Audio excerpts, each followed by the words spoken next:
নমস্কার বন্ধুরা, আশা করছি সবাই খুব ভালো আছেন। আজকে আমি বানাবো ইঁচড়ের তরকারি। তার জন্য এখানে ডুমডুমো করে ইঁচড়টা কেটে নিয়েছি, কেটে ভালো মতো ধুয়ে নিয়েছি। এটা প্রেশার কুকারে সিটি দিতে দেবো, তার জন্য প্রেশার কুকারে নিয়ে নিলাম।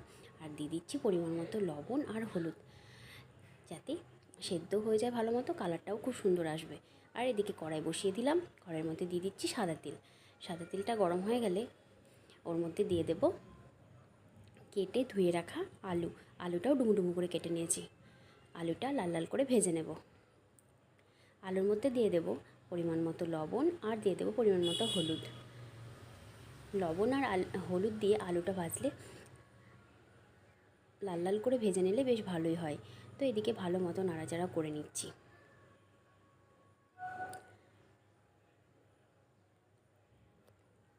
আলুটা বেশ লাল লাল করে ভেজে নিয়েছি। আলুটা এবার তুলে নেব। ওই তেলের মধ্যে দিয়ে দেব শুকনো লঙ্কা, তেজপাতা, গোটা জিরে, গোটা গরম মশলা। ফোড়নটা একটু নেড়ে চেড়ে নেব। ফোড়নটা একটু ভাজা হয়ে গেলে ওর মধ্যে দিয়ে দেব মিডিয়াম সাইজের দুটো পেঁয়াজ বাটা। পেঁয়াজ বাটাটা একটু নাড়াচাড়া করে নেব। পেঁয়াজ বাটাটা একটু নাড়াচাড়া করে নিয়ে কালারটা যখন একটু চেঞ্জ হয়ে যাবে তখন ওর মধ্যে দিয়ে দেব বাকি মশলাগুলো। দিয়ে দিচ্ছি রসুন বাটা 1 চামচ। রসুন বাটাটা দেওয়ার পর একটু নাড়াচাড়া করে নিচ্ছি। রসুন বাটাটা দেওয়ার পর একটু নাড়াচাড়া করে নিলাম। এরপর দিয়ে দেবো এর মধ্যে আছে কাঁচা লঙ্কা, আদা আর গোটা জিরে বেটে নিয়েছি, সেই মশলাটা দিয়ে দিলাম। মশলাটা দেওয়ার পর একটু ভালোভাবে নাড়াচাড়া করে নিতে হবে।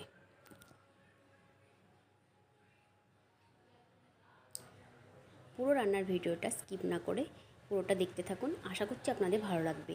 এখানে নিয়ে নিয়েছি বড় চামচে 2 চামচ টক দই। ওর মধ্যে দিয়ে দিলাম সামান্য লঙ্কার গুঁড়ো আর ধনে গুঁড়ো।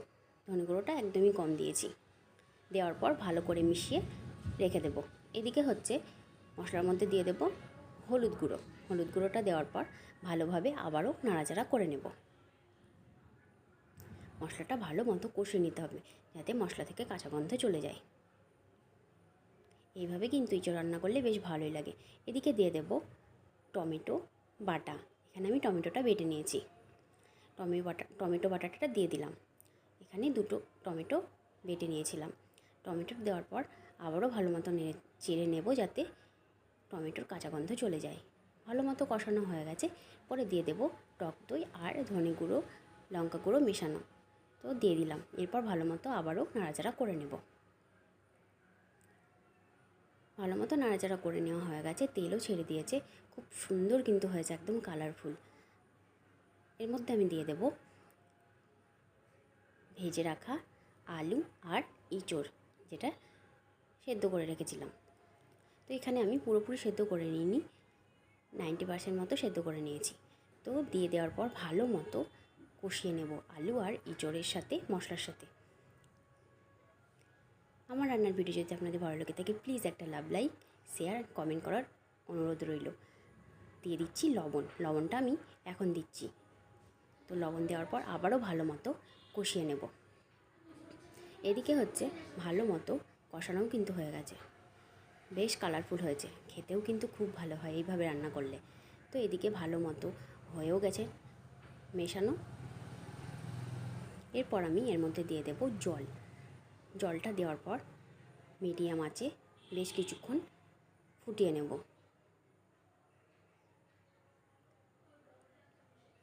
আপনারা যদি চান বেশি একটু গ্রেভি রাখবেন, তাহলে একটু বেশি পরিমাণে জল দিতে হবে। তো যেহেতু আমি বেশি গ্রেভি রাখবো না, বেশি ঝোল রাখবো না, তার জন্য আমি অল্প জল দিয়েছি। তো এখানে ভালো মতো ফুটে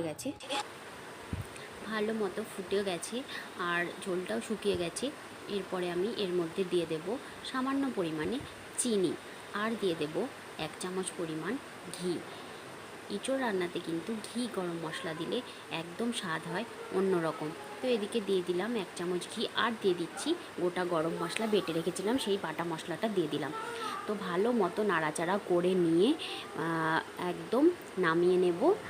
রেডি হয়ে গেছে আমার ইঁচড়ের তরকারি বা আলু দিয়ে ইঁচড়ের ডালনা, যে যেটা বলে আর কি।